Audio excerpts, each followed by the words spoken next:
في الفقرة الأخيرة أتكلم عن نموذج من هذا المجتمع الفرنسي العلماني. اقتربت هذه الفتاة من العقيدة الإيمانية من الإسلام فاتخذته دينا، ولكن الصعوبات التحديات كيف يوفق الإنسان بين تحدياته وعقيدته وقناعاته. تعالوا نشوف المبادئ عندما تأتي عن يقين، لا عن مصلحة ولا عن تكتيك سياسي ولا عن أي غرض دنيوي. اسمها فرنسي، سمت نفسها جنة. فماذا قالت جنة عن تجربتها الإيمانية؟ تعالوا نشوف الإيمان الصح. Donc à la base j'étais croyante, je croyais en Dieu, mais je ne, comment dire, je reniais entre guillemets le judaïsme, le christianisme et l'islam. Je croyais juste en Dieu, donc je faisais mes petites affaires. Et après j'ai voulu m'intéresser aux trois religions, vraiment connaître les trois religions, comment ça a commencé, comment ça a évolué. Et de fil en aiguille, je me suis rendu compte que l'islam était la fin et que le judaïsme, le christianisme sans l'islam n'était rien. Et donc c'est pour ça, alhamdoulilah, j'ai pu arriver de fil en aiguille à l'islam. الآن يا أخت كارين نريد أن نتعرف على قصة دخولك المباشر للإسلام، نطق الشهادة، على من تعرفتي، هل كان مسجد، هل كان مسلمون آخرون مسلمات، القصة التفصيلية. Donc ma recherche d'informations s'est fait beaucoup plus par des livres. J'ai beaucoup lu avant de me convertir. J'avais aussi également des amis, mais comme j'étais très jeune, j'avais 15 ans, on était encore au collège, donc c'est vrai que c'était une pratique assez réduite, mais c'était beaucoup plus par des livres.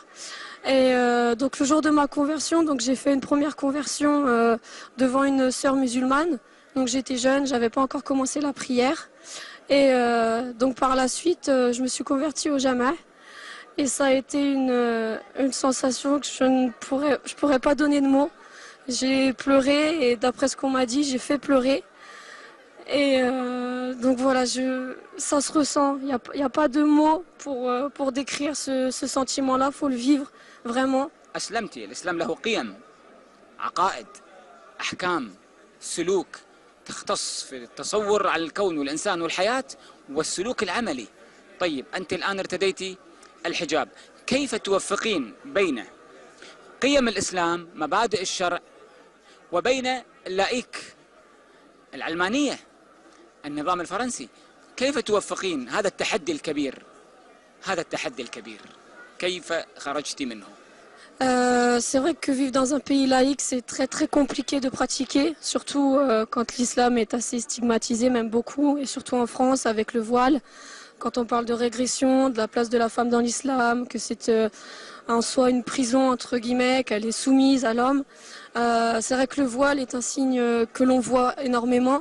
C'est un signe distinctif que quand on n'a pas le voile, on ne se différencie pas en aucune façon d'une autre femme qui n'est pas musulmane. Maintenant le voile, je l'ai mis là pour l'occasion, pour le Bourget.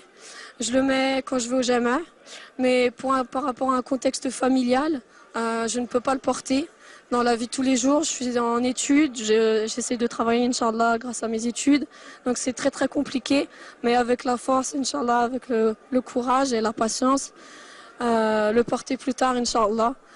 C'est le but. Et je pense que les femmes qui vivent dans des pays musulmans ont une chance énorme de pouvoir le porter. Et c'est pas une régression, c'est pas une soumission, bien au contraire. On le fait parce que on en a envie, on le fait avant tout pour Allah Azza wa Jal. On ne le fait pas pour son mari, on le fait pour nous-mêmes, pour se protéger du regard de l'homme, parce que c'est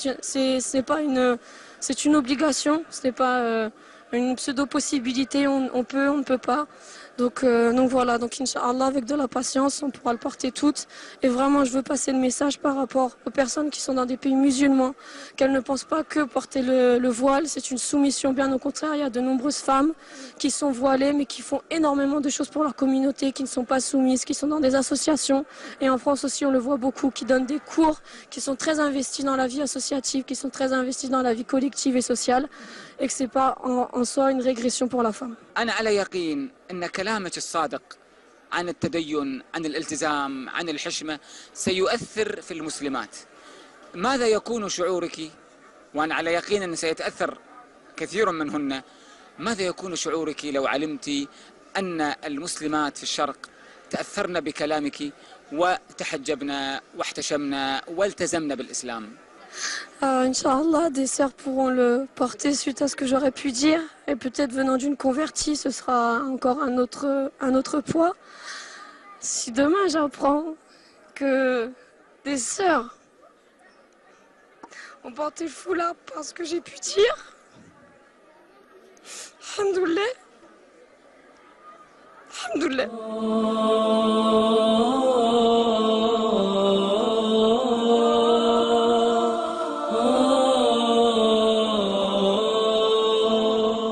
Je sais pas quoi dire d'autre.